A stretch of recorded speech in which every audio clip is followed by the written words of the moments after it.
हरे कृष्णा। आज गौर पूर्णिमा के इस महापावन अवसर पर मेरा भाग्य है कि आज आप सबके बीच में आने का मौका मुझे मिला है, और आपका दुर्भाग्य है कि आपको मेरा संग बार बार सहन करना पड़ता है। शिक्षाष्टम गुरु की कृपा है कि वो देखते हैं कि मैं वो नहीं बुलाए गए तो मैं अनएम्प्लॉयड रह जाऊंगा। इसीलिए वो मुझे बुला लेते हैं। तो आज सुबह मैं चिंतन कर रहा था कि चैतन्य महाप्रभु जब आते हैं, एक सत्य हम उनके बारे में कई बार बात करते हैं कि महाप्रभु का अवतार क्यों होता है, किस लिए होता है। एक अंतरंग कारण है, एक बहिरंग कारण है। तो अंतरंग कारण किसी को पता है? तो राधा रानी का जो प्रेम है वो आस्वादन करने के लिए। तो ये जो है, तो वही विषय इसको थोड़ा मैं एक्सप्लेन करूँगा। तो आज टॉपिक हम जो देखेंगे कि व्हाट इज़ लव, प्रेम क्या है, और जो राधा रानी का प्रेम है वो किस तरह से चैतन्य महाप्रभु में दिखता है। तो लॉर्ड चैतन्य महाप्रभु जो है उनमें वो प्रेम कैसे दिखता है। तो अभी महाप्रभु के अवतार के दो कारण बताए गए हैं, दो प्रकार के कारण बताए गए हैं। अभी साधारणतः जब भगवान अवतार लेते हैं तो भगवद्गीता में बताया गया है, यदा यदा हि धर्मस्य ग्लानिर्भवति भारत अभ्युत्थानमधर्मस्य तदात्मानं सृजाम्यहम। मैं खुद के ही अवतार का निर्माण करता हूँ। किस लिए करता हूँ? परित्राणाय साधूनां विनाशाय च दुष्कृतां धर्म संस्थापनार्थाय संभवामि युगे युगे।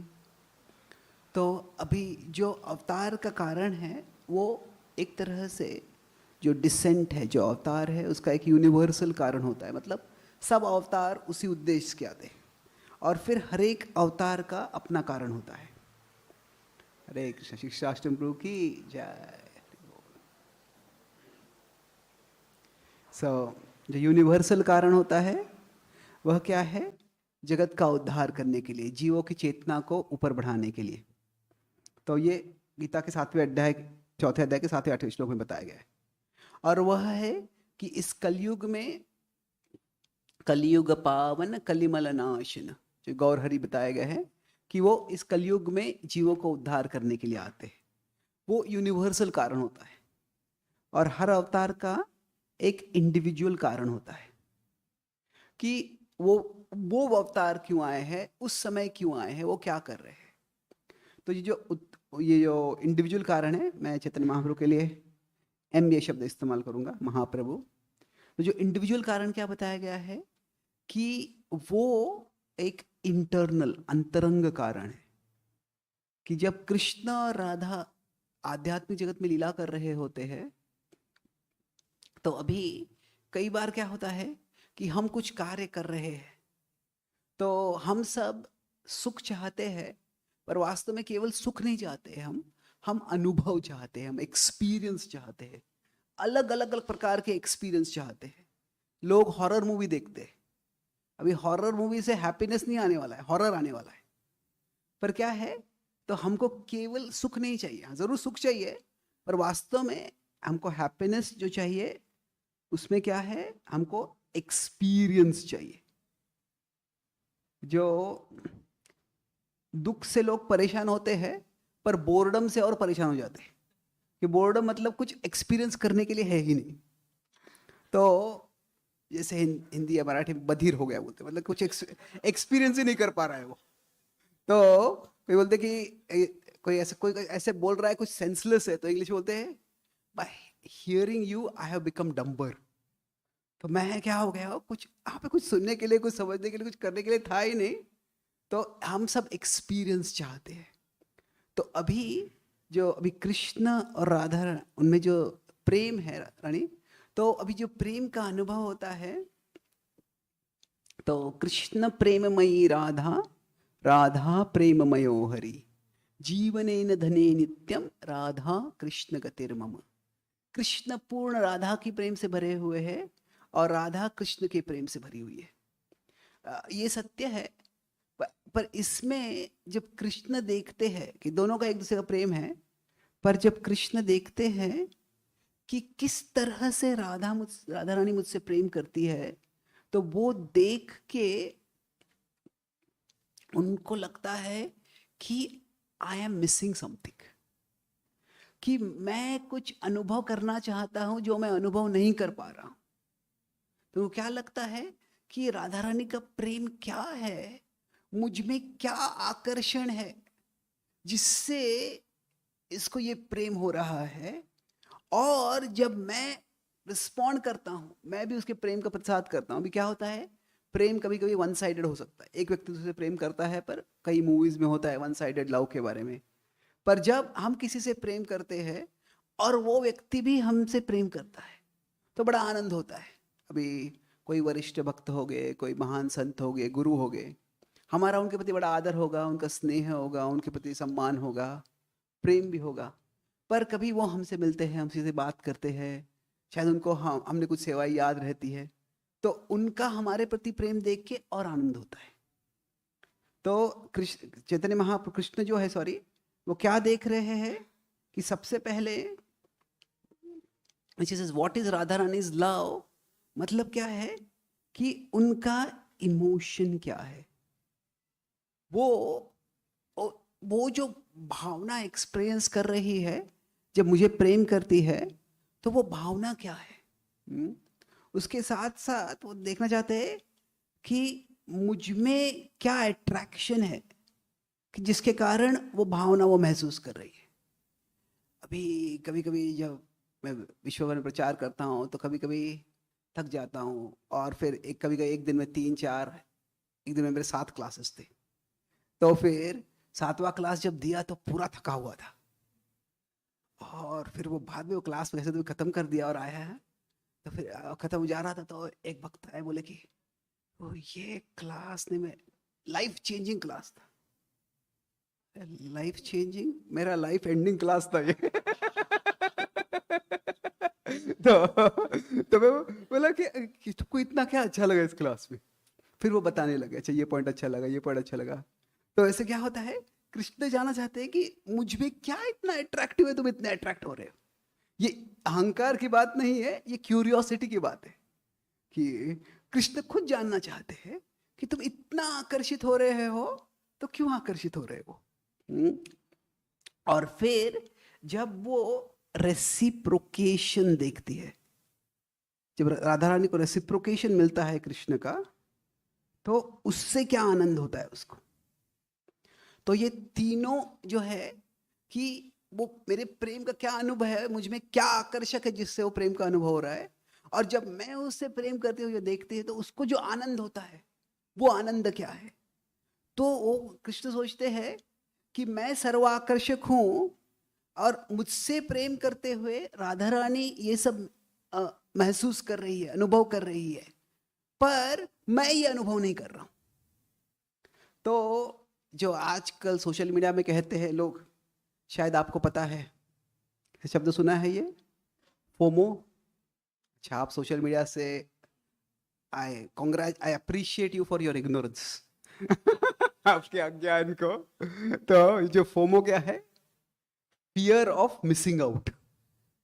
फियर ऑफ मिसिंग आउट मतलब क्या, कह रहे यहाँ पे कुछ घटना हो गई, यहाँ पे कुछ न्यूज आ गया, यहाँ पे कुछ अपडेट आ गया, मैं देखा नहीं। जैसे रात को 12 बजे उठ के लोग अपना फोन देखते हैं, क्या अपडेट आ गया, तो 2 बजे 4 बजे कभी उठ के क्या हुआ देखना। तो जो है कृष्ण को फियर ऑफ मिसिंग आउट हो जाता है कि ये राधा रानी जो अनुभव कर रही है वो मैं अनुभव नहीं कर पा रहा, और इसलिए वो कहती है कि कृष्ण सोचते हैं कि अभी ये मैं कैसे अनुभव कर सकता हूं। एक ही संभावना है कि मैं राधा रानी से पूछ सकता हूं, राधा रानी कुछ बताएगी, पर बताएगी भी तो क्या होगा, वो एक सेकेंड हैंड एक्सपीरियंस होगा। अगर मान लीजिए हम वृंदावन यात्रा में जाते हैं, या कोई मित्र वृंदावन यात्रा में जाते हैं और बहुत अच्छा आनंद आता है, बहुत दिव्य अनुभव होता है उनको, तो क्या हुआ बताओ मुझे।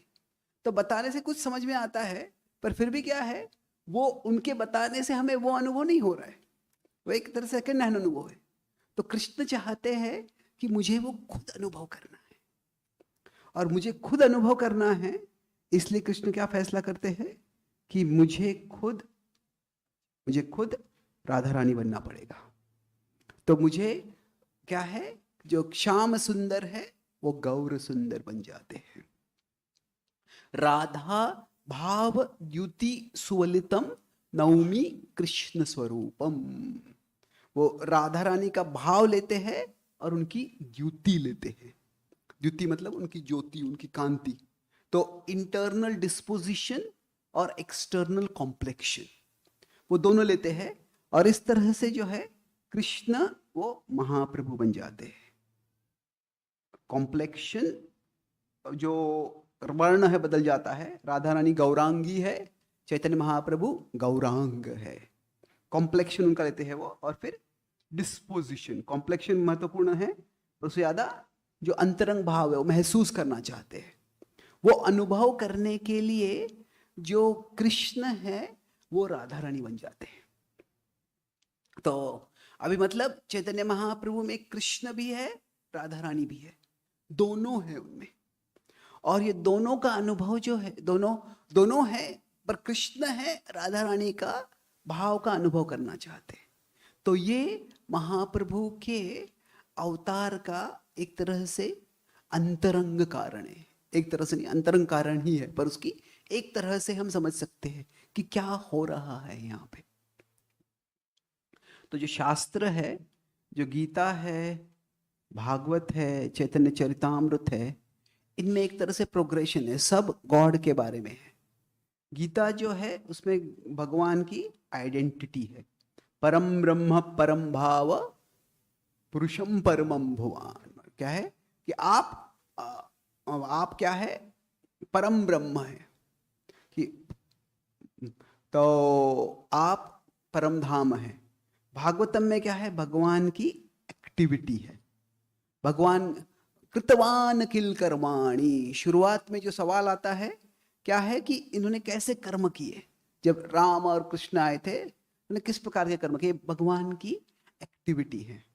और चैतन्य चरितामृत में भगवान की मेंटालिटी बताई गई, भगवान किस तरह से विचार करते हैं, भगवान की अंतरंग विचारधारा क्या है, उसकी हमको झलक मिलती है। तो मतलब कोई, अगर हम हिमालय में जाते हैं, वहां पे सामने गंगा बह रही है, तो एक दूर से कहीं हेलीकॉप्टर से जा रहा है, पिक्चर लिया है उसने, हाँ ठीक है ये हिमालय है और यहाँ पे गंगा बह रही है, दोनों दिखता है। पर वो हेलीकॉप्टर और करीब आता है और करीब आता है और क्लोजअप होता है, तो क्या है, और स्पष्ट, अच्छा यहाँ पे कोई लोग तैर रहे हैं, यहाँ पे कोई मगरमच्छ जा रहा है, यहाँ पे पंछी है, पेड़ है, और स्पष्ट दिखता है। और करीब आते हैं और क्लोजअप होता है, तो क्या है, एकदम स्पष्टता से उसका सौंदर्य दिखता है। तो एक तरह से भगवान के आइडेंटिटी समझना ही बहुत सुंदर है, उनके कार्य को समझना और अच्छा है, पर उनके मन को, उनके हृदय को समझना जो है और करीब है। तो हम कहते हैं भगवान भी भक्ति के प्यासे है, भगवान भी वो भक्ति चाहते हैं, तो वो राधा रानी की भक्ति, राधा रानी का प्रेम समझने का प्रयास करते हैं। तो ये महाप्रभु के जीवन का अवतार का उद्देश्य है। तो इसमें हम आज जो प्रेम क्या है उसके बारे में हम द आर्ट ऑफ लव, तो आर्ट ये जो है एक्रोनिम हम देखेंगे। आर्ट में 3 पार्ट आते हैं। पहला है अट्रैक्शन,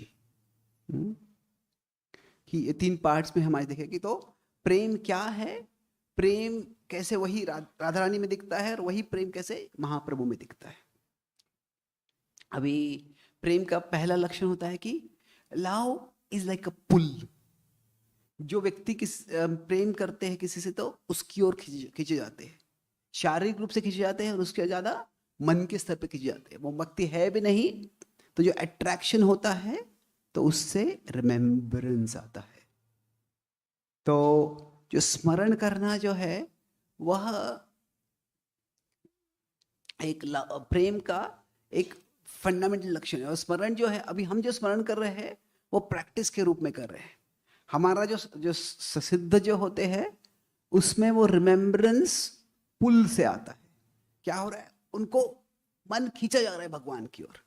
हम जब साधक होते हैं तो हमारा पुल नहीं होता है, पुश होता है कि हम हमारे मन को कृष्ण की ओर ढकेल रहे हैं, और कृष्ण हमको हमारा मन हर जगह पे दूसरी जहाँ चाहता है इधर उधर ढकेल रहा है।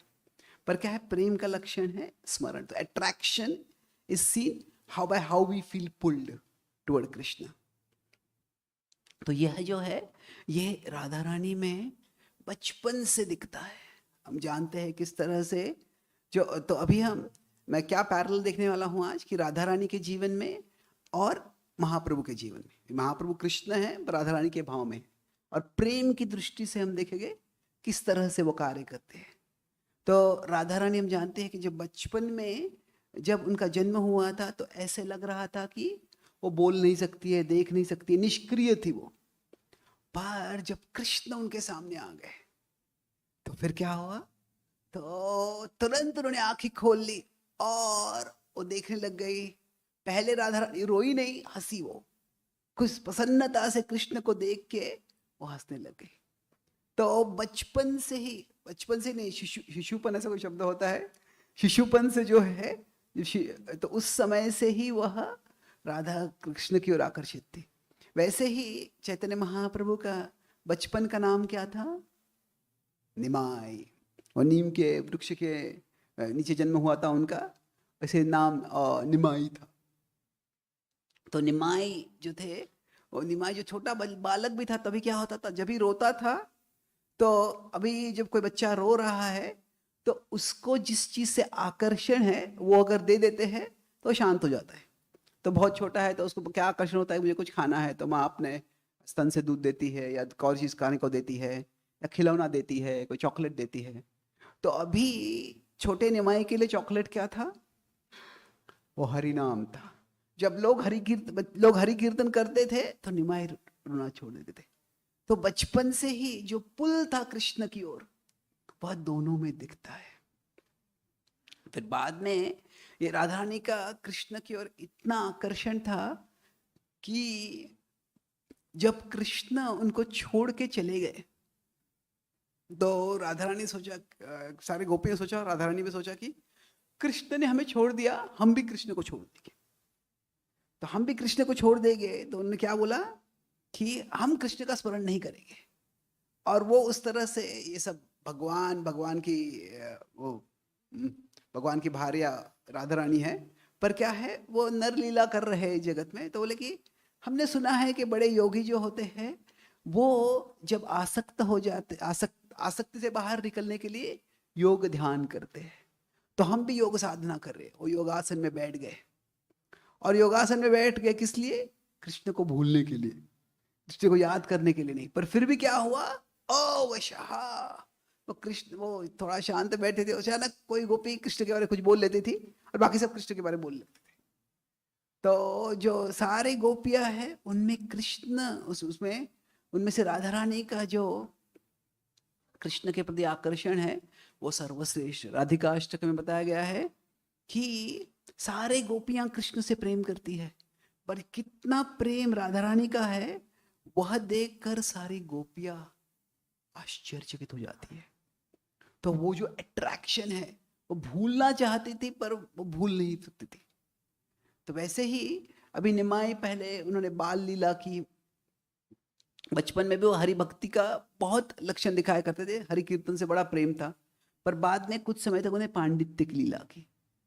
पर जब वो अपने अभी शाम के प्रवचन में हम देखेंगे कैसे अभी सुबह के प्रवचन में आज हम देखने वाले कैसे उन्होंने वो राधा रानी का भाव था उनमें, और जो एक्सटर्नल पर्पस था उनका, और एक्सटर्नल पर्पस कैसे फुलफिल किया गया है वो शाम के प्रवचन में देखिए।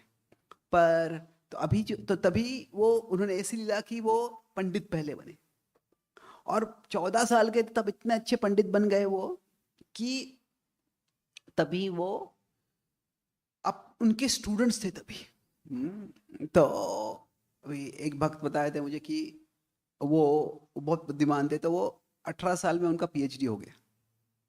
बताए थे कि जब पर मैंने महाप्रभु निमाई के बारे में सुना तो क्या है, वो 14 साल में उनका पीएचडी नहीं हुआ, 14 साल में वो पीएचडी गाइड बन गए थे। तो दूसरे स्टूडेंट्स को गाइडेंस दे रहे थे ना कि उनके खुद के स्कूल था और वहां पे विद्यार्थी आया करते थे। और फिर वो बाद में गया अपने पिता का श्राद्ध करने के लिए, और जब वहां से वापस आ गए तो वहां पे ईश्वरपुरी से मिले थे, वहां पे विष्णु पद की दर्शन दर्शन किया, और पूरी तरह से जो है वो आकर्षण जो उसके वश में आ गए पूरे। कृष्ण के बिना और कुछ बात ही नहीं कर पाते थे।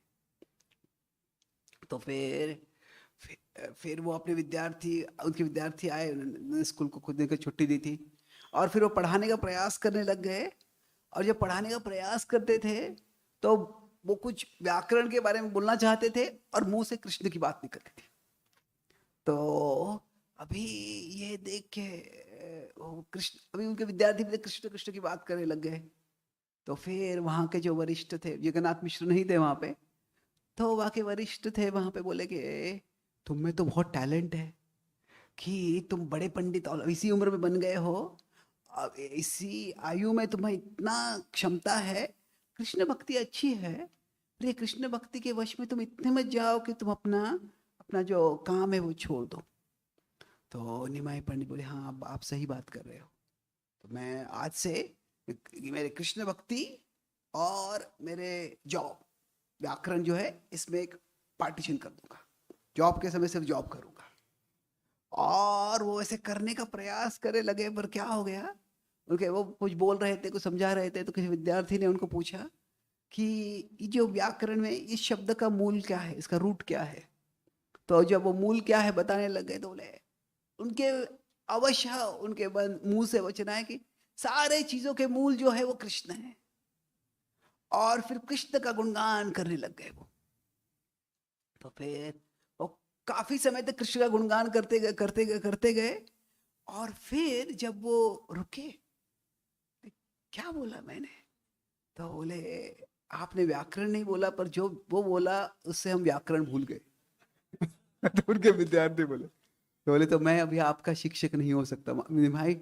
वो हम्बल थे, बोले अभी ऐसे नहीं कि व्याकरण के टीचर रह के व्याकरण नहीं सिखाना है, बोले कि अभी मेरे लिए संभव नहीं है कि मैं व्याकरण सिखाऊं, आप किसी और के पास जाओ, मैं तो अभी सिर्फ कृष्ण की भक्ति करनी है मुझे।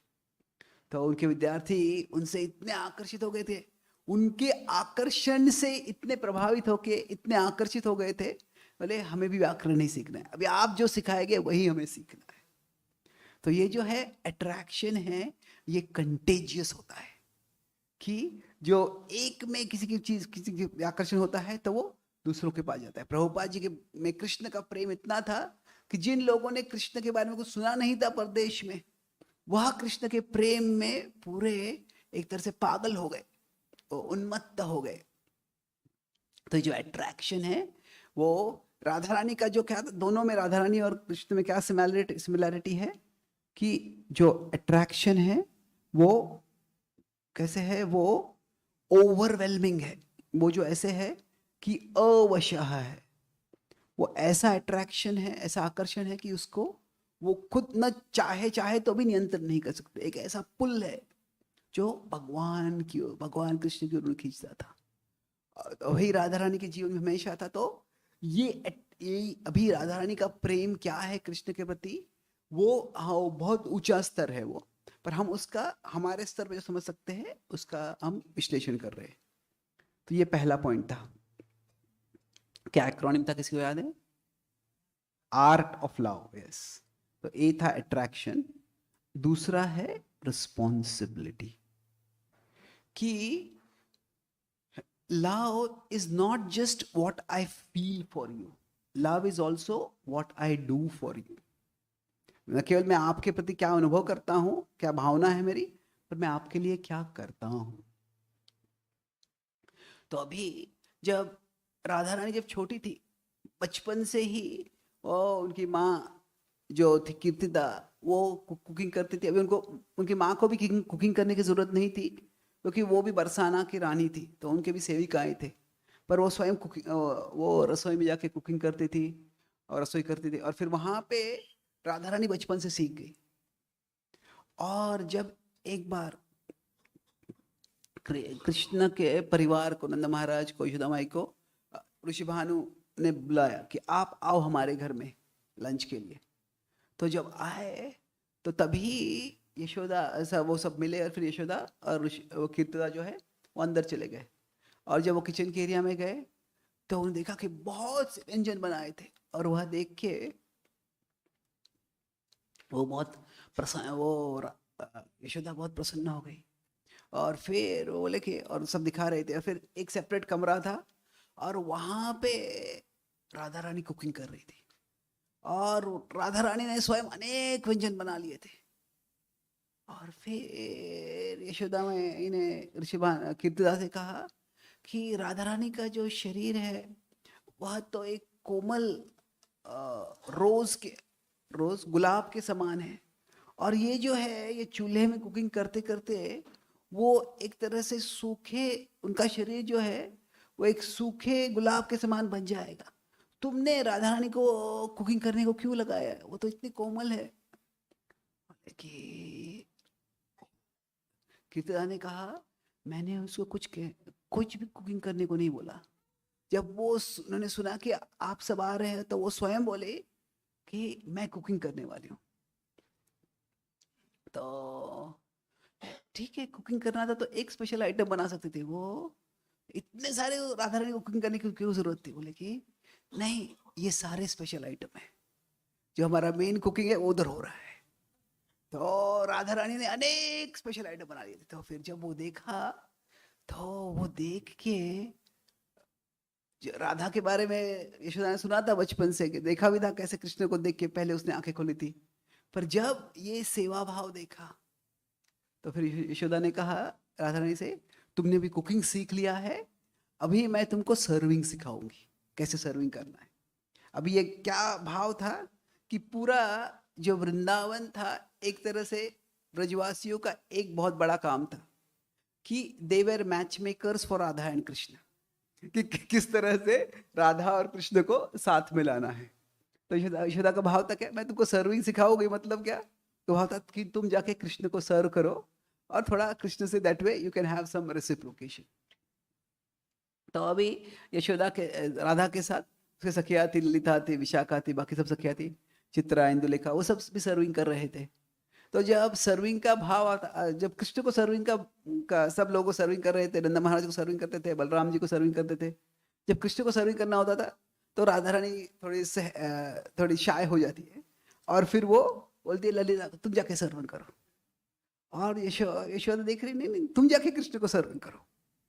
तो राधा रानी ने एक बड़ा स्पेशल आइटम बनाया होता है, और वो कृष्ण को फाइनली जाके सर्व करती है वो।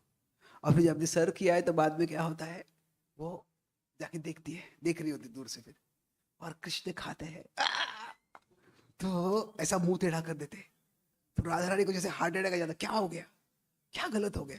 और कृष्ण क्या है, वो उसको वो जो आइटम है उसको बाजू को ढकेल देते हैं। तो तभी वो बाजू में मधुमंगल बैठा होता है, तो मधुमंगल वो खाता है, बहुत बढ़िया बहुत बढ़िया।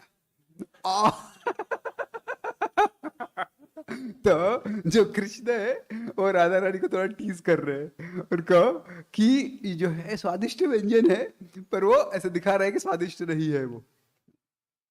तो अभी इस तरह से जो राधा रानी सर्विंग सेवा करती है, उसमें क्या है, वो कृष्ण के लिए रिस्पॉन्सिबिलिटी ले रही है। और वो एक बार जब कृष्ण उनके घर में आते तभी कुकिंग करती है, तो फिर क्या होता है, तब उसके बाद में यशोदा कहती है कि तुम अभी आके कृष्ण के लिए रेगुलरली कुकिंग करो। तो वो पावन सरोवर में कृष्ण के लिए योजना बनाती है, वहां 50 चूल्हे होते हैं, उसमें राधा रानी रोज कृष्ण के लिए कुकिंग करती है। तो लव मीन्स टेकिंग रिस्पॉन्सिबिलिटी, हम जिम्मेदारी लेते कि जो हमारे जिनसे हम प्रेम करते उनके लिए हम क्या कर सकते हैं। और क्या होता है, एक तरह से जो एब्जॉर्प्शन, अट्रैक्शन और रिस्पॉन्सिबिलिटी है, कभी कभी ये दो ऑपोजिट दिशा में जा सकते हैं। अट्रैक्शन मतलब क्या है कि I just want to see you, I want to behold you, I want to be with you. पर अगर रिस्पॉन्सिबिलिटी होता है मतलब क्या है, कभी की जिम्मेदारी के लिए आपके लिए कुछ करने के लिए आपसे दूर जाना पड़ सकता है।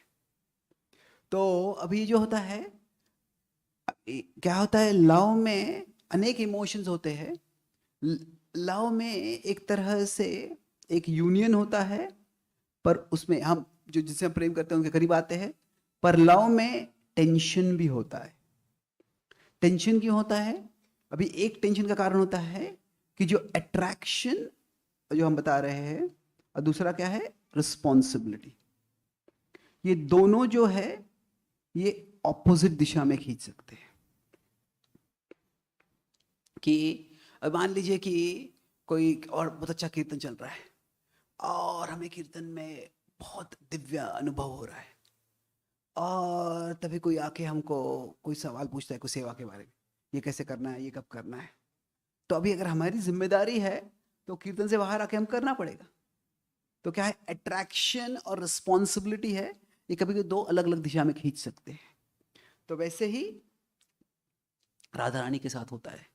जब रासलीला में सारे गोपियां जाते हैं, वो कृष्ण अपने अ, अ, बांसुरी से सबको बुलाते हैं, तो सबको छोड़ के पति सुतन्वया भ्रातृ बांधवान अति विलांघ्यते अंत्यच्युतागतः गतिविदस्तव उद्गीत मोहितः कि तव योषिता कस्त्यजेन्निशि। जब गोपियों को ऐसी जो अट्रैक्शन होता है, पुल होता है, तो क्या है कि सारे परिवार वाले बोल रहे मत जाओ, तो जाते हैं। क्यों? उद्गीत मोहिता, वो जो है वो बांसुरी की पुकार जो होती है उसको रोक नहीं सकते, उसको ना नहीं बोल सकते। तो तभी सारे गोपियों के साथ कृष्ण रासलीला करने लगते हैं, नृत्य करने लगते हैं।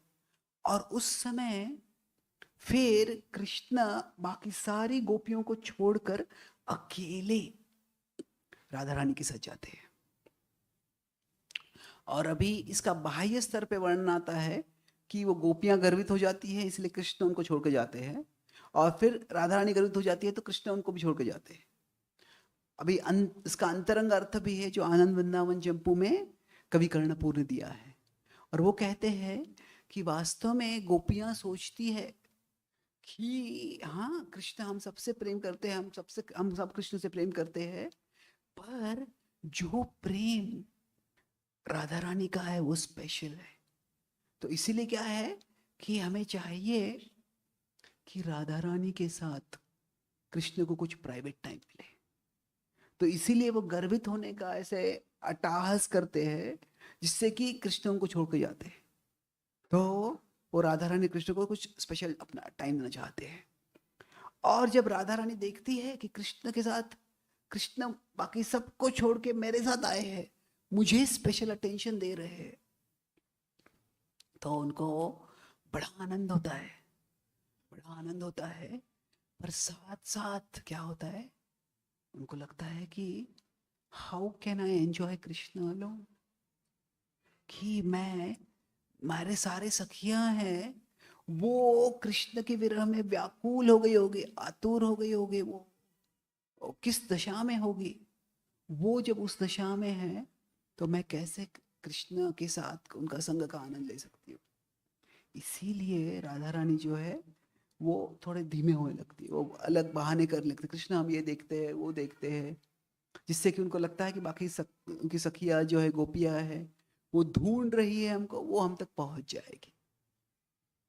तो रिस्पॉन्सिबिलिटी का मतलब यह है कि हम केवल हमारे आनंद की बात नहीं करते हैं, I am attracted to you, I just want to be with you, नहीं।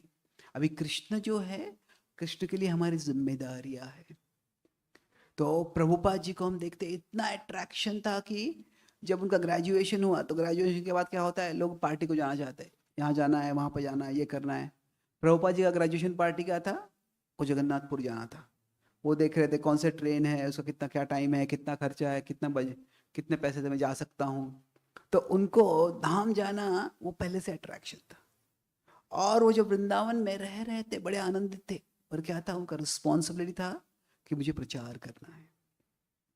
तो वैसे ही महाप्रभु जो थे, अभी जब उनका कृष्ण के प्रति आकर्षण बहुत बढ़ गया, तो वो कृष्ण के आकर्षण में इतने विमोहित हो गए थे, दिव्य, इसको चैतन्य चरितामृत में दो शब्द इस्तेमाल किए हैं, दिव्योन्माद और प्रेमोन्माद। दिव्योन्माद मतलब डिवाइन मैडनेस, ये पागलपन है पर ये दिव्य पागलपन है। और प्रेमोन्माद मतलब ये प्रेम का पागलपन है। तो वो ऐसे था कि एक तरह से वो जब गाया से वापस आ रहे तभी वो कृष्ण के प्रेम में पूर्ण तरह एकाग्र हो गए थे। कुछ वो और कुछ विचार ही नहीं था उनको। और खास करके जब उन्होंने संन्यास ले लिया तो संन्यास ले लिया तो क्या था उनका भाव था, मुझे सीधा वृंदावन जाना है, कृष्ण कहाँ है और मुझे कृष्ण में एकाग्र होना है। तो कटवा में उन्होंने संन्यास लिया और वहां से वृंदावन जाना चाहते थे तुरंत। तो अद्वैत आचार्य ने क्या किया, उनको किस तरह से उनको वो वापस नवद्वीप लेके आए, जहाँ पे वो सची माता से मिले। सची माता ने उनसे निवेदन किया कि तुम अभी, उन्हें इस तरह से बोला नहीं, पर उन्हें बोला कि मेरे पति नहीं है, मेरा और कोई नहीं है इस जगत में। उन्हें बोला कि तुम अगर वृंदावन चले जाओगे तो मुझे तुम्हारा क्या हो रहा है कुछ पता भी नहीं चलेगा, तुम कृपया पुरी में रहो। तो ताकि पुरी और मायापुर जो है वह दो घर के एक कमरों के समान ही, बार बार हमेशा लोग आते आते रहते हैं। हर हर रथ यात्रा के लिए, चातुर्मास के लिए लोग यहाँ से वहाँ जाते हैं। तो तुम कैसे हो, तुम्हारी कुछ खबर तो मुझे मिलती रहेगी। सची माता के एक बेटा जो है वो पहले ही चला गया है, पति भी चले गए हैं, वो अकेली है। तो चैतन्य तभी महाप्रभु कहते हैं कि हाँ, मुझे पता नहीं क्या पागलपन था मुझ में आ गया जिसके कारण मैंने संन्यास ले लिया। मैं जो शरीर है ये वास्तव में आप ही का है, तो आप जो बताओगे मैं वही करूँगा। तो फिर वो कहते, वो जगन्नाथपुरी में रहते हैं। तो ऐसे चैतन्य चरितामृत में बताया गया है कि महाप्रभु को मातृ भक्त शिरोमणि भी कहा गया है, कि वो अपनी रिस्पॉन्सिबल, कृष्ण के प्रति आकर्षण है, सारी दुनिया को भूल जाओ, पर फिर भी क्या है, अपनी माँ के निवेदन के लिए वो जाते हैं पूरी। और अभी पूरी में जगन्नाथ जी है और वहां पे पूरी तरह से वो एकाग्र हो सके रह सकते हैं। पर वो क्या करते हैं, उनको जो अभी कृष्ण के प्रति प्रेम है, तो कृष्ण का जो मिशन है, कृष्ण का मिशन क्या है कि सारे जीवों का उद्धार करे, तो वो उसकी जिम्मेदारी लेते हैं। इसलिए वो प्रचार के दौरों पे जाते हैं। और उस समय प्रचार करना का दौरा मतलब ट्रैवल करना वो बहुत और कठिन था। वहाँ पे आप कहाँ रहने वाले हैं कुछ पता नहीं है, कहाँ खाने वाले हैं कुछ पता नहीं है, ट्रांसपोर्ट भी क्या है, पैदल जाना है। तो महाप्रभु दो बड़े टूर्स किए, एक साउथ इंडिया का टूर किया उन्होंने और फिर एक नॉर्थ इंडिया का टूर किया। तो अभी ये क्यों किया उन्होंने, ये करुणा का भाव था उनका, वो जिम्मेदारी ली थी उन्होंने।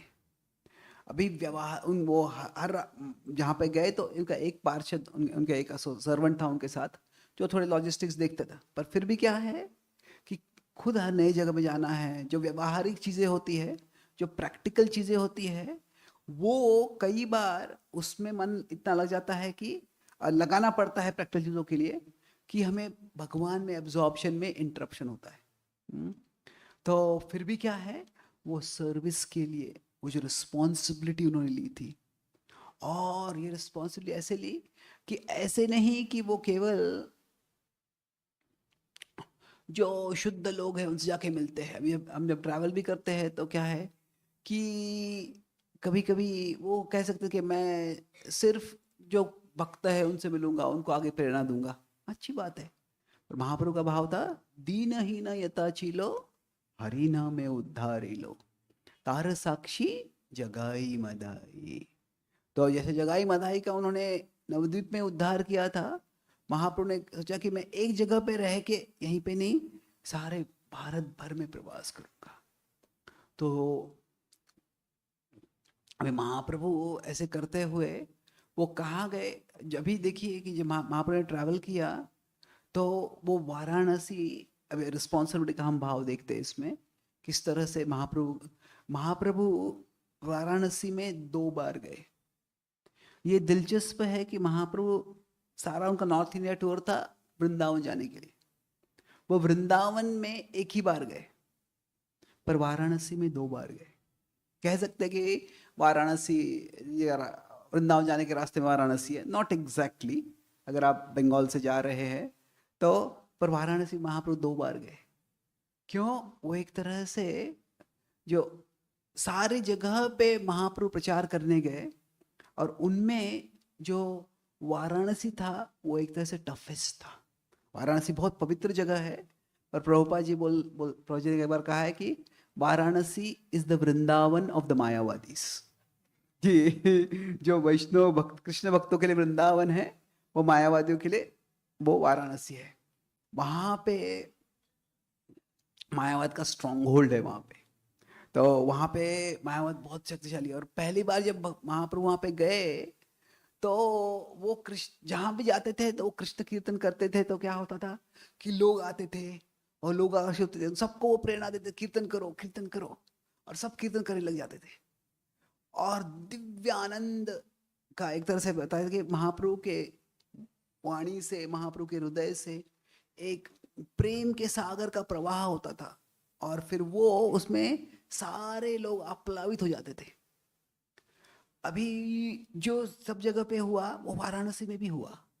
वाराणसी जनसाधारण लोग, अरे ये सन्यासी कौन आया है, कितना आकर्षक, कितना मधुर कीर्तन करता है, कितना दिव्य भाव है, जनसाधारण लोग वहां पे आकर्षित हो गए।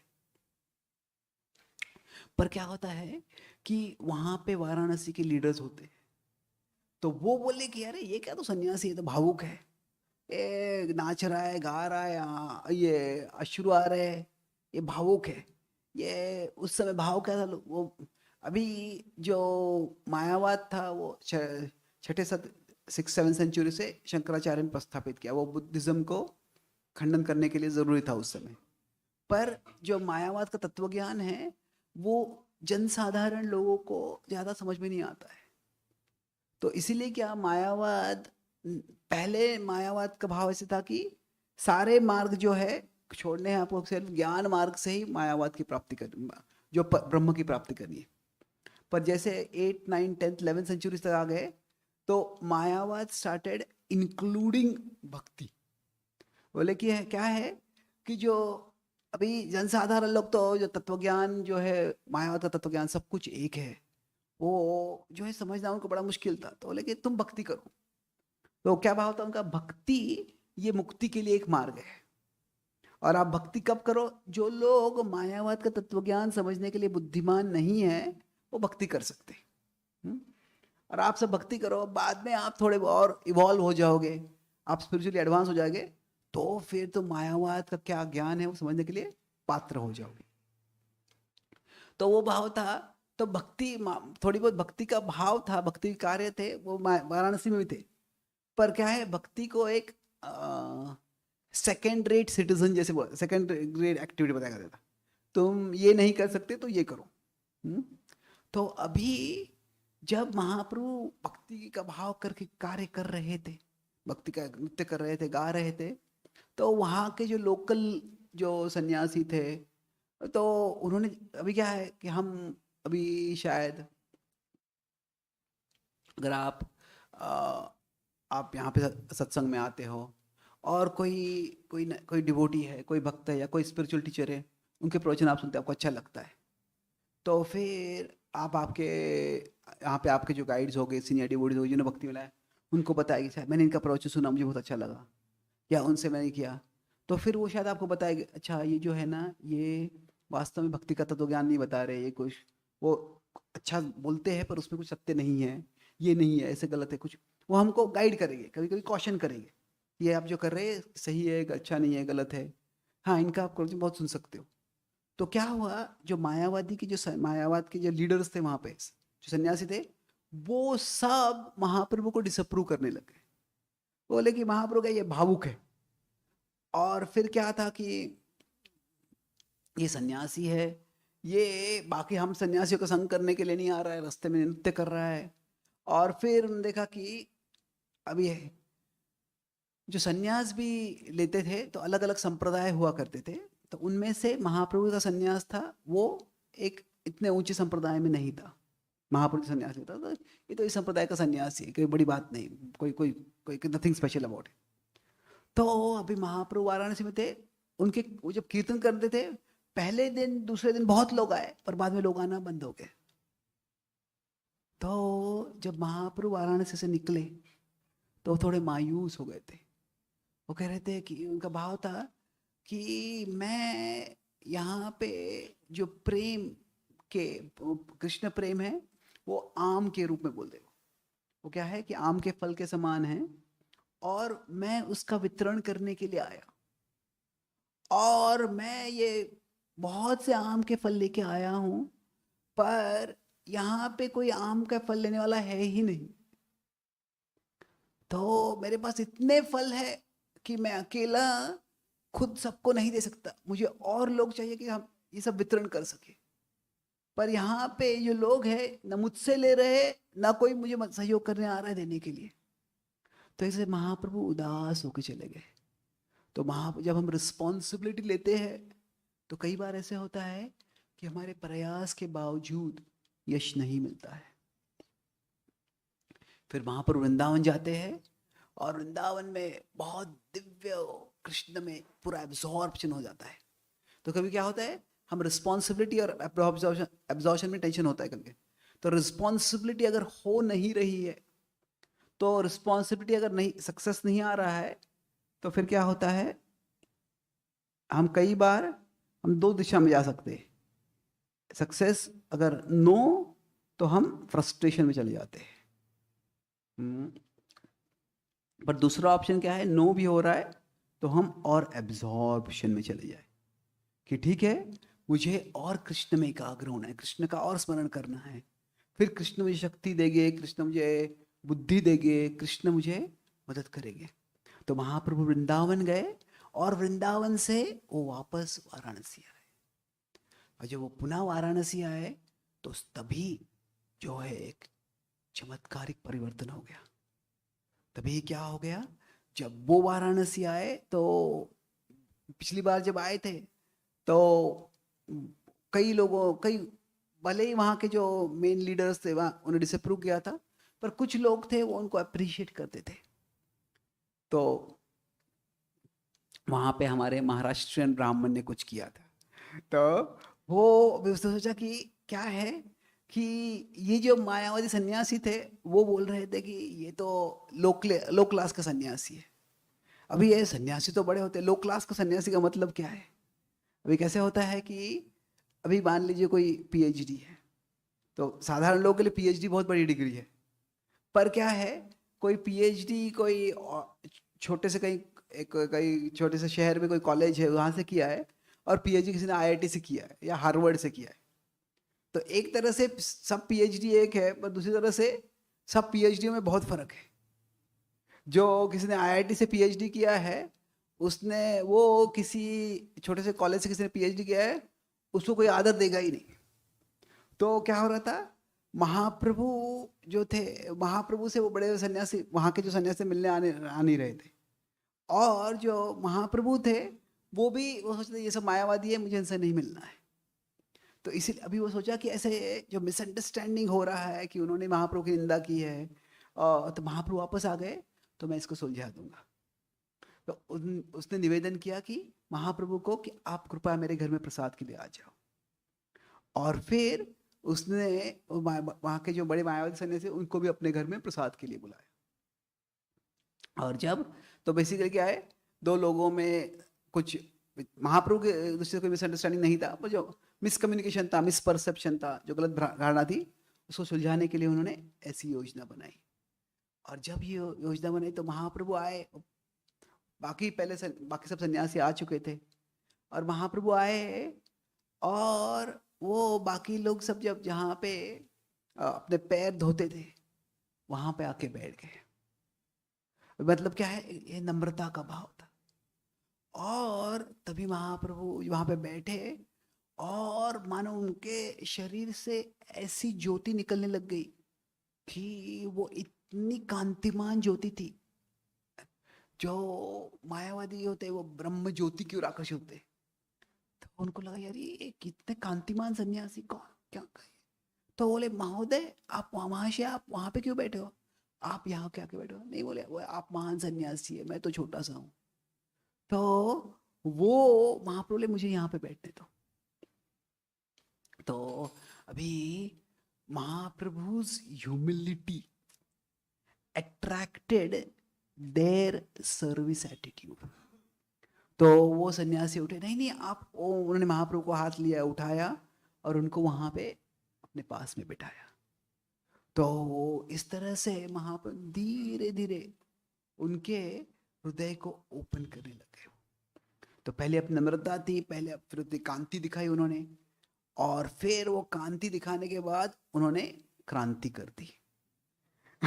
क्या क्रांति कर दी उन्होंने। फिर वो बोले कि आप पहले नम्रता से ही कार्य करते रहे। वो महाप्रभु बोले कि वो सन्यासी पूछे थे, तो आप तो इतने बड़े आप सन्यासी हो, पर आप ये रास्ते में नाचना गाना क्यों कर रहे हो, आप हमारे साथ वेदांत की बात क्यों नहीं करते।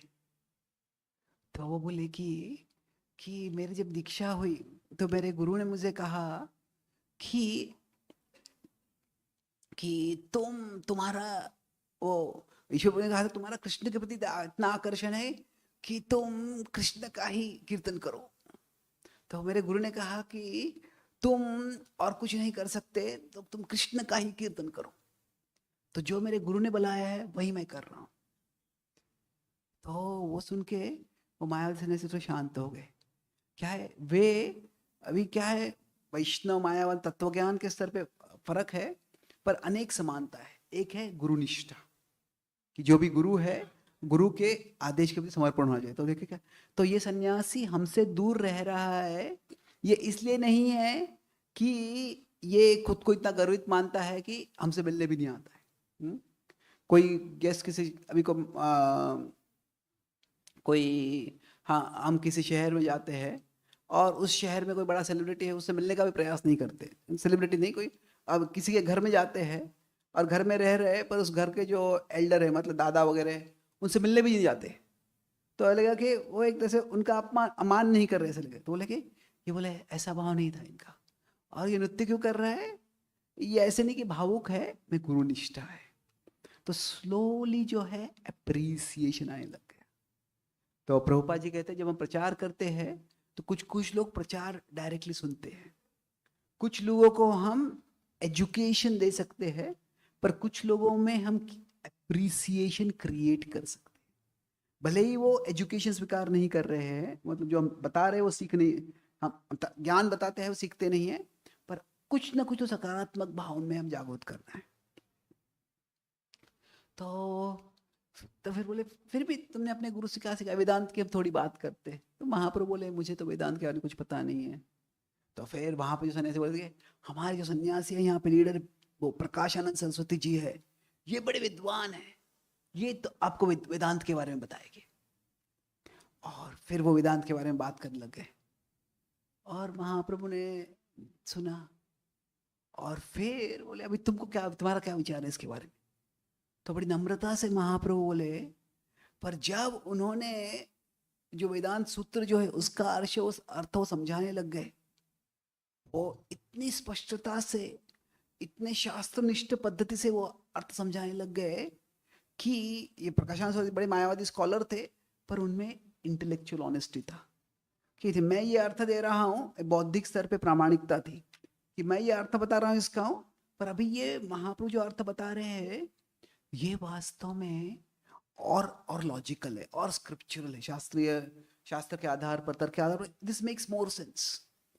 तो जब महाप्रभु ने जो बताया वो सुना उन्होंने, तो क्या हो गया, वो प्रकाशानंद सरस्वती को पता चल गया कि असली प्रकाश क्या है, असली आनंद क्या है, असली सरस्वती क्या है।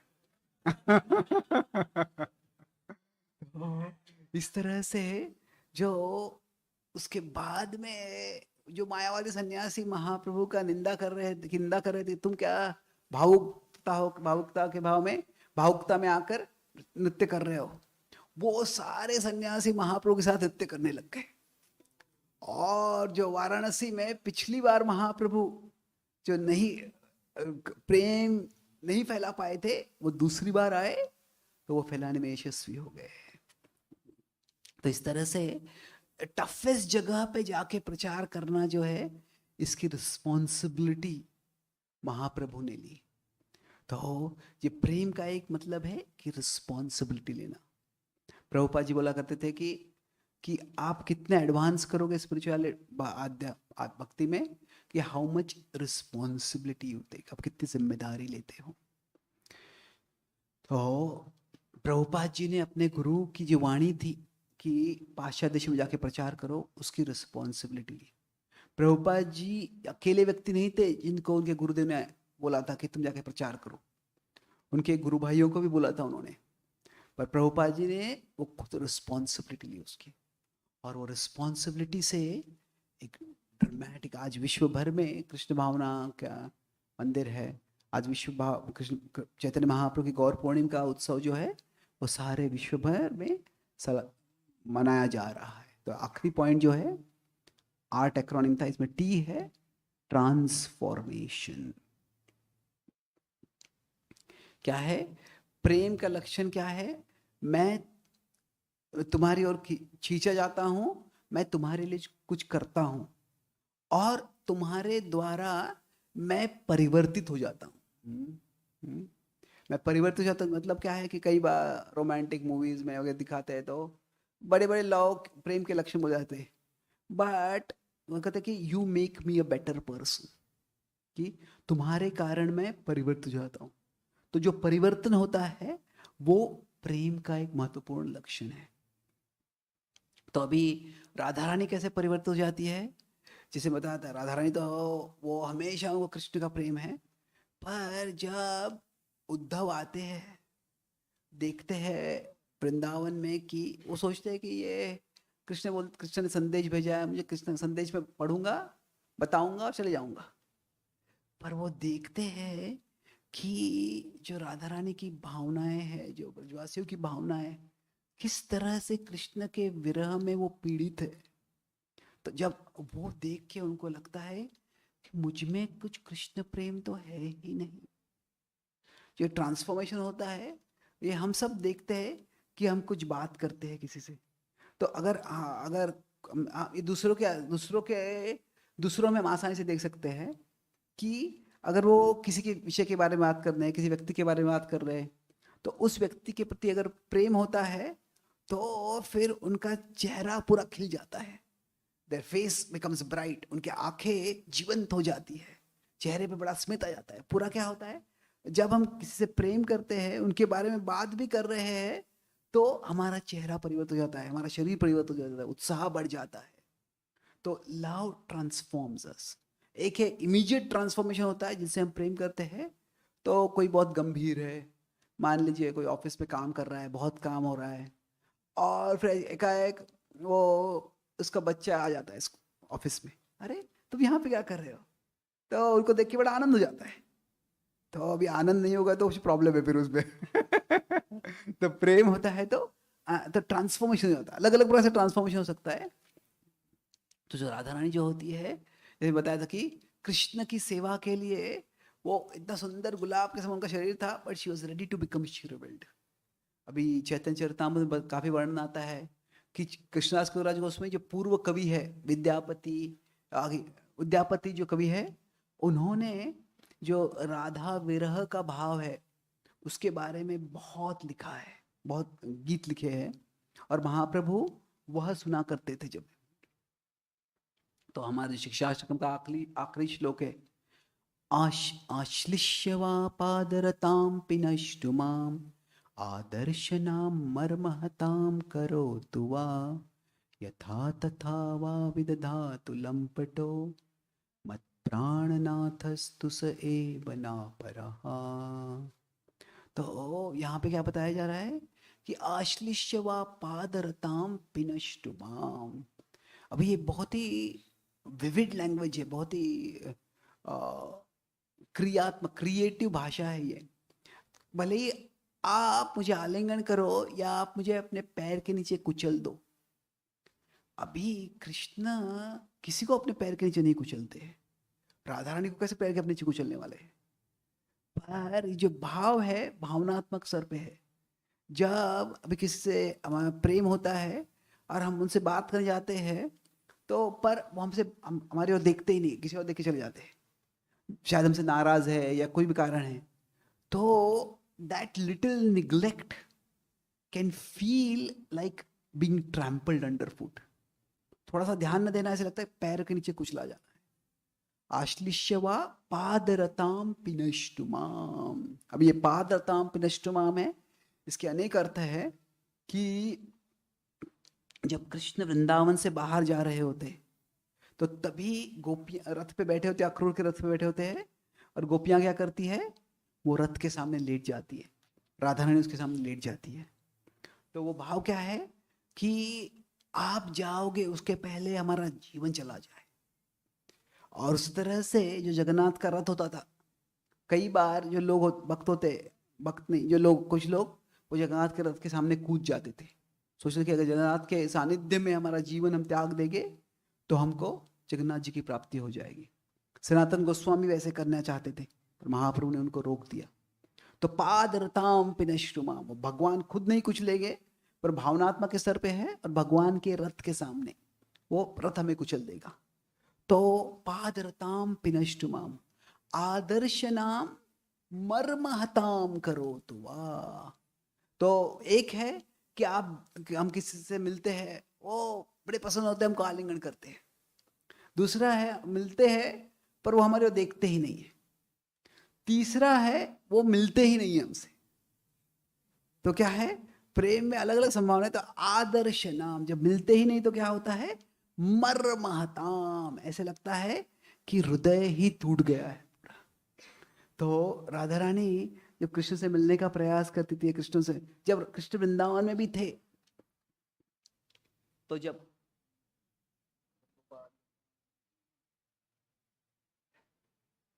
तो मर्म हताम करो तुआ। तो जो जो जब राधा रानी कृष्ण से नहीं मिल पाती थी, या जब कृष्ण वृंदावन छोड़ के चले गए, या उसके पहले कृष्ण जब रासलीला में छोड़ के चले गए, तो मर्म हताम। तो खास करके जो ट्रांसफॉर्मेशन होता है, जब कृष्ण राधा रानी के साथ थे, अकेले उनके राधा रानी के साथ थे, और तभी क्या हो गया, राधा रानी बार बार बोल रही थी कि अरे कृष्ण, हम ये फूल को देखते हैं, हम ये आसमान में चांद को देखते हैं, चंद्र को देखते हैं, कितना सुंदर है, और थोड़ा यहाँ पे बैठ जाते हैं।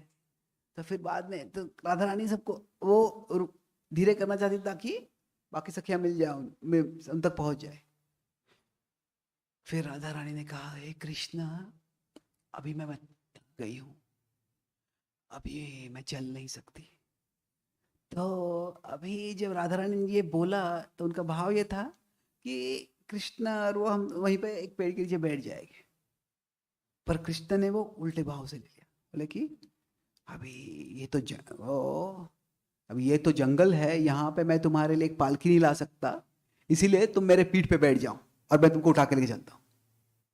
तो राधा रानी जब बोला अभी मैं चल नहीं सकती, तो राधा रानी इधर उधर देख रही थी कि ठीक है, मतलब यहाँ पे यहीं पे बैठ जाएंगे, तो यहाँ पे बैठने के लिए कहाँ अच्छी जगह है। पर जब कृष्ण का जो ऐसा कटु वचन आए, कटु वचन नहीं थे, कटु, व्हाट इज दैट, ध्वनि थी। The words were not cold, but the tone was cold. तो जो टोन हुआ है, तो अच्छा देखिए, और देखिए तो कृष्ण गायब हो गए, कृष्ण अदृश्य हो गए। और तभी राधा रानी को लगा, एहसास हुआ कि कृष्ण जो है वो तो सोच रही थी कि सखियों के लिए मैं धीरे धीरे जा रही हूँ, पर कृष्ण ने सोचा कि ये गर्वित हो गई है, she is not valuing my association. तो कृष्ण उनको छोड़ के चले गए।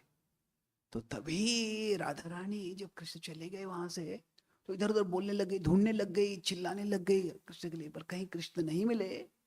तो तभी वो बेहोश हो गई। और तभी कवि कर्णपुर बताते हैं कि वास्तव में राधा रानी, जब कृष्ण, न केवल कृष्ण उनको छोड़ के चले गए हैं, कि कृष्ण उनके कारण नाराज हो गए, और इतने नाराज हो गए कि उनको छोड़ के चले गए उसके कारण। ये जो अभी क्या है, कोई व्यक्ति सैर के लिए जा रहा है, हमारे परिवार का है, हमारे प्रिय है, तो दूर जा रहे हैं, वो उसे दुख होता है, पर हम उनसे बात कर रहे हैं, डिनर के लिए सब डिनर के लिए बैठे हैं, अचानक वो गुस्सा हो जाते हैं, वहां से उठ के चले जाते हैं। तो क्या होता है उससे, ये ना तो चले गए पर मुझसे नाराज होके चले गए, उससे और दुख होता है। तो राधा रानी को इतना दुख होता है कि उसका शरीर, मन, हृदय ये दुख की यातना को सहन नहीं कर पाता है। और फिर इसके लिए जो कहते हैं कि वृंदावन में मूर्छा देवी होती है, जैसे अलग अलग वृंदा देवी होती है, मूर्छा देवी होती है, वो आती है और वो राधा रानी को आश्रय देती है। तो Radha Rani could not have survived the pain of Krishna having walked out on her in anger. तो इसलिए उसको बचाने के लिए क्या होता है, वहां पे वो बेहोश हो जाती है, और बाद में सारी सखियां आती है और देखती है कि पहले तो उनको थोड़ा जेलसी होता है, क्या है कि कृष्ण अकेले कौन से सखी के साथ गया, क्यों इसको इतना स्पेशल अटेंशन मिल रहा है। खास करके जो चंद्रावली के जो ग्रुप के सखियां होते हैं उनको होता है वो। पर फिर जब वो देखती है कि अरे ये भी अकेली है और ये बेहोश हो गई है, तो सारा उनका जो जो नकारात्मक भाव था वो चला जाता है। तो लव बिंग्स ट्रांसफॉर्मेशन। तो उस तरह से महाप्रभु भी जो बड़े बड़े अष्ट सात्विक विकार दिखाया करते थे, पहली बार ही जब वो जगन्नाथ जी के सानिध्य में आए, तो जगन्नाथ जी के सानिध्य में आए और फिर क्या हुआ, वहीं पे वो बेहोश हो गए। जगन्नाथ जी का दर्शन करते ही इतना भावना इतनी ज्यादा हो गई उनमें कि वो बेहोश हो गए। और फिर उसके बाद में बोले थे कि मुझे जो है जगन्नाथ जी के मंदिर में डिस्टर्बेंस नहीं करना है। तो पहले गार्ड्स को लगा कि लोग भावुक होकर डिस्टर्ब कर, कोई लोग भावुक होकर डिस्टर्ब करें ना, कोई तमाशा कर रहे हैं, तो उनको वहां से बाहर निकालने वाले थे। सार्वभौम भट्टाचार्य ने देखा कि अरे ये तो बहुत महान सन्यासी है, बहुत भक्ति के बड़े लक्षण हैं, तो उनको बड़े आदर से अपने घर में लेके गए। वो भी बेहोश ही थे वो, पर महाप्रभु ने सोचा कि हाँ, मैंने पहली बार गया था तो डिस्टर्ब हुआ था, डिस्टर्बेंस किया था यहाँ पे, तो इसीलिए वो बाद में जगन्नाथ जी का दर्शन करने रोज जाते थे जगन्नाथपुरी में, पर दूर से जो गरुड़ स्तंभ था वहीं से दर्शन करते थे। तो कल्पना कीजिए कोई रोज मंदिर में आता है पर मंदिर के दरवाजे से ही दर्शन करता है, अंदर आता ही नहीं है। क्यों? क्योंकि वो भगवान के करीब आएंगे तो महाप्रभु को लगा इतना ट्रांसफॉर्मेशन हो जाएगा। तो महाप्रभु कई बार कीर्तन करते थे, तो उनका जो वो कीर्तन की एक्सटेसी में कभी कभी रात को अपने सपने में उठ जाते थे, कभी कभी ऐसे अचानक से बात कर रहे हैं, सारे भक्तों का बात कर रहे हैं, और बात करते करते देख भक्त अरे कहाँ चले गए, और महाप्रभु अभी यहाँ पे थे, कहाँ चले गए, और देखते वहां पे दूर दौड़ रहे हैं पेड़ के पीछे। तो महाप्रभु को वहां पे कृष्ण दिख जाते थे और वो कृष्ण के पीछे दौड़ने लगते थे। तो जो ट्रांसफॉर्मेशंस थे, वो transformation in vision, transformation in action, transformation body, जब उनको कृष्ण से बहुत उनको लगता था कृष्ण भी दूर जा रहे हैं, तो फिर क्या होता था, उनके शरीर के जो अंग थे वो और बड़े बन जाते थे। ऐसे उनके वो पहले ही अजान लंबित थे, वो बड़े लंबे हाथ थे, ऊंचे थे महाप्रभु, पर फिर भी क्या होता था, उनके हाथ इतने लंबे बन जाते थे कि ऐसे मान लीजिए कि उनके हाथ के जो हड्डियां हैं वो केवल स्किन, चमड़े से जुड़ी हुई है, पूरा लंबे। तो क्या हुआ होता, कृष्णा आप दूर मत जाओ, मुझे आपको पकड़ना है। और फिर जब वो कभी कृष्ण का सानिध्य महसूस करते थे, तो उनके सारे जो अवयव थे वो अपने शरीर के अंदर चले जाते थे। क्या हुआ होता कि अभी मुझे किसी भी सेंसेस से, किसी भी इंद्रिय से डिस्ट्रैक्ट नहीं होना है, मुझे कृष्ण को ही स्मरण करना है। जो जगन्नाथ जी का भाव है, जगन्नाथ जी का रूप है, वो भी ऐसे ही आता है। कृष्ण वृंदावन की लीला सुन रहे हैं और उनके सारे शरीर के अंग जो लिम्स होते हैं अंदर आ जाते हैं। तो ये जो ट्रांसफॉर्मेशन है, अभी ये आखिरी पॉइंट का आखिरी पॉइंट है ये हमारे तो कि भक्ति रसामृत सिंधु में ट्रांसफॉर्मेशन के दो प्रकार बताए हैं। एक है कि जो ट्रांसफॉर्मेशन जो होता है इन टर्म्स ऑफ, उसको अलग अलग तरह से कह सकते हैं, पर हमारे दृष्टि से देखेंगे कि जो ट्रांसफॉर्मेशंस, उसको हम कह सकते हैं कि, okay let me explain the concept of those which are, ये शब्द वहां पे इस्तेमाल नहीं किया पर मैं आई एक्सप्लेन पहले, इमिटेबल और दोज विच आर इनइमिटेबल, जो जिनकी नकल की जा सकती है और जिनकी नकल नहीं की जा सकती है।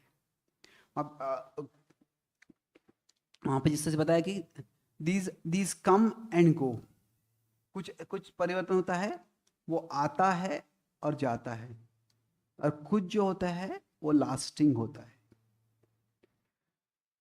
तो अभी मतलब क्या है, किसी के आंखों से आंसू आना, किसी के शरीर पे रोम खड़े हो जाना, रोंगटे खड़े हो जाना, ये जो सब ये है, ये बहुत दिव्य लक्षण है, पर क्या है ये इसकी नकल हो सकती है। और गौड़ी वैष्णव संप्रदाय में कई बार महाप्रभु जाने के बाद भाई सहजिया लोग आ गए, और सहजिया लोग क्या करते थे, वो नकल करते थे बहुत। तो गौर किशोर बाबा जी एक उदाहरण देते हैं नकल का कैसा भाव, कैसे नकल का भाव होता है। कहते हैं कि जब कोई स्त्री गर्भवती होती है और डिलीवरी के करीब आ गई है, तो फिर क्या होता है, वो जब कॉन्ट्रैक्शंस होते हैं, तो जब बच्चा आने वाला है, तो तभी क्या होता है, तो वो दर्द से चीखती है। तो जब वो चीखती है तो क्या होता है, सब परिवार वाले या पास में रिश्तेदार या डॉक्टर सब आते हैं, सब ध्यान देते हैं क्या हो रहा है, अभी हम कुछ मदद करनी है क्या। तो अभी उसको जितना अटेंशन मिलता है, उस समय केयर मिलता है, वो देख के अगर कोई और स्त्री है जो गर्भवती नहीं है, वो चीखने लगती है। तो अभी जो गर्भवती स्त्री है उसके चीखने से बच्चा होने वाला है, जो गर्भवती नहीं है उसके चीखने से कुछ भी नहीं होने वाला है। तो क्या है कि द एक्सटर्नल विदाउट इंटरनल, तो जो अनुकरण होता है, कई लोग क्या करते हैं, भक्तिसिद्धांत ठाकुर बोला करते थे, भगवान के प्रेम के टीयर्स है उनकी क्या कीमत है, बोलते प्याज की क्या कीमत है, वो कीमत है।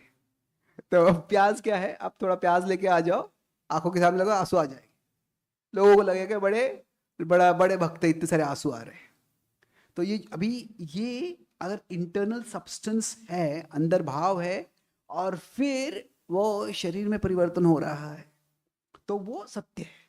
पर बहुत से लोग ये अंदर के भाव का अभाव है, और फिर बाहर बहुत दिखावा है, और दिखावा से लोगों का प्रभाव हो जाता है। तो फिर वैसे नहीं होना चाहिए। इसलिए ये खास करके भक्तिसिद्धांत ठाकुर के टाइम से, और फिर प्रभुपाद जी ने भी जो इस तरह से जो अष्टसात्विक विकार है, जो दिव्य ट्रांसफॉर्मेशन जो है, उसको थोड़ा डाउन प्ले किया है हमारे संप्रदाय। तो जो इनइमिटेबल मतलब क्या है, जो ऐसे नकल नहीं किया जा सकता है, जो लास्टिंग है, उसका वर्णन आता है कि अव्यर्थ कालत्व। जो भगवान की भक्ति करते हैं, जो वही में भगवान का प्रेम है, वो कभी समय बर्बाद नहीं करते, हर पल में वो भगवान की सेवा करने का प्रयास करते हैं। तो भगवान की सेवा अलग अलग पद्धतियों से हो सकती है, पर अव्यर्थ कालता, नाम गाने सदा रुचि, हमेशा वो नाम का भगवान गान से आता है। समुत्कंठा, जो हमेशा उत्साह होता है। तो जो ऐसे लक्षण है कि जो ट्रांसफॉर्मेशन होता है, that transformation manifest as dedication. तो एक तरह से जो ट्रांसफॉर्मेशन है, ये प्रभुपाद जी में था। प्रभुपाद जी बहुत ज़्यादा बार उन्होंने कभी अपने अश्रुओं के टीयर्स ऑफ लव ज़्यादा दिखाए नहीं उन्होंने, पर प्रभुपाद जी का जो डेडिकेशन था वो एक्स्ट्रॉर्डिनरी था। जो ट्रांसफॉर्मेशन क्या था उनका, कि he left the comfort of Vrindavan. अभी कंफर्ट क्या था, छोटे से कमरे में रहते थे, पर कंफर्ट ये था कि स्पिरिचुअल कंफर्ट था उनके लिए। कृष्ण है, कृष्ण के भक्त है, कृष्ण का कीर्तन है, वो छोड़ के वो अमेरिका गए। ये क्या है, ये डेडिकेशन था उनका। 70 साल की उम्र में वो अकेले चले गए। तो प्रभुपाद जी कहते हैं कि जब हम द वे टू एंटर, कि चैतन्य महाप्रभु की कृपा कैसे मिल सकती है, राधा कृष्ण की लीला में हम कैसे प्रवेश करते हैं, it is by sharing Krishna consciousness all over the world.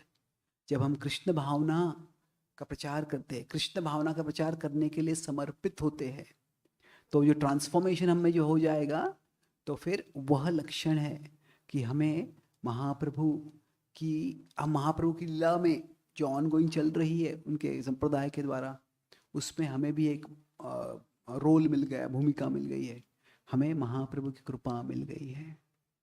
तो सारांश में हमने आज देखा कि how Mahaprabhu relishes Radha Rani's love, कि किस तरह से प्रेम क्या है, राधा रानी का प्रेम क्या है, महाप्रभु कैसे उसका अनुभव करते हैं। तो उसमें हमने 4 पॉइंट की चर्चा की। सबसे पहले था कि जब अवतार होते हैं तो अवतार का एक यूनिवर्सल कारण होता है कि जगत का उद्धार करना है, और वह लोगों की चेतना को बढ़ाना है, उसके लिए जगत में परिवर्तन करना है। और एक इंडिविजुअल व्यक्ति हर एक अवतार का कारण होता है। तो महाप्रभु के लिए जो है वह एक इंटरनल कारण था। वो इंटरनल कारण क्या है कि वो जो कृष्ण है वो राधा रानी के प्रेम को समझना चाहते थे कि क्या तुम मुझसे अट्रैक्ट हो रही हो, सॉरी, तुम्हें ये क्या क्या इमोशन है, क्या अट्रैक्शन है कह सकते हैं, यहाँ पे अट्रैक्शन यहाँ पे आ गया, सॉरी, कि यहाँ पे तुम्हारा प्रेम ये क्या है, तुम क्या अनुभव कर रही हो, मुझ में क्या अट्रैक्टिवनेस है जो तुमको दिखता है, और जब तुम मेरा रेसिप्रोकेशन देखती हो तो मेरे रेसिप्रोकेशन में तुम्हें क्या आनंद मिलता है। तो ये कृष्ण समझना चाहते थे। कृष्ण को लगता था कि मुझे I am missing out on something, कि जो राधा रानी अनुभव कर रही है वो मैं अनुभव नहीं कर पा रहा हूँ। तो इसलिए जो कृष्ण हैं वो महाप्रभु बन जाते हैं, और जब महाप्रभु बनते हैं तो वो कृष्ण राधा रानी का प्रेम कैसे अनुभव करते हैं। हमने एक्रोनिम देखा, आर्ट, ये क्या था, अट्रैक्शन, कि जब प्रेम का मतलब क्या है कि एक पुल होता है, पुल टुवर्ड द पर्सन। पुल हमें एक फिजिकली होता है, इस व्यक्ति के साथ हम समय डालना चाहते हैं, पर मेंटल ज़्यादा होता है कि हम उसको याद होती है हमको। तो हमने देखा कैसे राधा रानी बचपन से ही राधा कृष्ण को याद भुला जाती है फिर भी याद रहता है। महाप्रभु बचपन से कीर्तन करते, कीर्तन से आनंद लेता था उनको, और फिर जब वो पंडित बन गए, चाहते भी तो व्याकरण नहीं सिखा पा रहे थे। फिर आर क्या था, रिस्पॉन्सिबिलिटी। प्रेम का मतलब यही नहीं कि मैं तुमसे आई लाइक यू, बट मैं तुम्हारे लिए क्या करना चाहता हूँ। तो राधा रानी का हमने देखा उदाहरण कैसे कि वो कृष्ण के लिए कुकिंग करती है, और फिर रासलीला में भी वो सखियों की चिंता करती है, खुद की चिंता नहीं करती है वो, और खुद के साथ साथ सबकी चिंता करते हैं। फिर महाप्रभु ने देखा किस तरह से उन्होंने प्रचार किया। प्रचार के लिए वो पूरी पहले तो वो पूरी गए, पूरी नॉट वृंदावन, क्योंकि अपनी माँ के लिए वो जिम्मेदारी रखना चाहते थे। और दूसरा फिर क्या, वो खास करके वाराणसी में जो सबसे कठिन जगह था प्रचार करने का, वहाँ पे किस तरह से प्रचार किया उन्होंने, उसका हमने विस्तार रूप से चर्चा की। किस तरह से उन्होंने पहले अपनी नम्रता से क्या किया, उनमें सर्विस एटीट्यूड लाया, और फिर उनमें एप्रिसिएशन लाया, और जो एप्रिसिएशन आया उसके बाद में जो है उनका प्यूरिफिकेशन हो गया। अपनी कांति से उन्होंने आकर्षित किया और फिर क्रांति कर दी वहां पे उन्होंने, और फिर लास्ट क्या था, ट्रांसफॉर्मेशन। जब प्रेम होता है तुमसे प्रेम के कारण मैं बदल जाता हूँ। तो हमने देखा राधा रानी कैसे किस तरह से बदल जाती है, वो शी बिकम्स मूर्छा देवी आ जाती है वहाँ पे ब्रजलीला में, जब रासलीला में जब अकेले हो जाती है। जो महाप्रभु होते हैं उनके बॉडीली ट्रांसफॉर्मेशंस भी होते हैं, शरीर के बदल जाता है, छोटा हो जाता है, बड़ा हो जाता है। पर जो ट्रांसफॉर्मेशंस जो होते हैं उसमें कुछ नकल की जा सकती है, इमिटेबल होते हैं, कुछ इनिमिटेबल होते हैं। तो जो इनिमिटेबल है, जो परिवर्तित, जो नकल नहीं की जा सकती है, वह ज़्यादा महत्वपूर्ण है, और वही श्रील प्रभुपाद जी में हमने देखे। और वही जो है हम प्रार्थना कर सकते हैं चैतन्य महाप्रभु से कि हमारे हृदय में, हमारे जीवन में भी आ जाए। तो जो जब प्रेम से हमारा मन कृष्ण की ओर खींचा जाए, प्रेम से हम हमारा तन भगवान को अर्पण कर दे, प्रेम से हम जो है हमारा हृदय परिवर्तित हो जाए, तो फिर गौर पूर्णिमा उत्सव का जो परिपूर्णता पूरी हो जाए। श्री गौरांग महाप्रभु की, श्री गौर पूर्णिमा महामहोत्सव की, श्रील प्रभुपाद की, जय गौर प्रेमानंदे।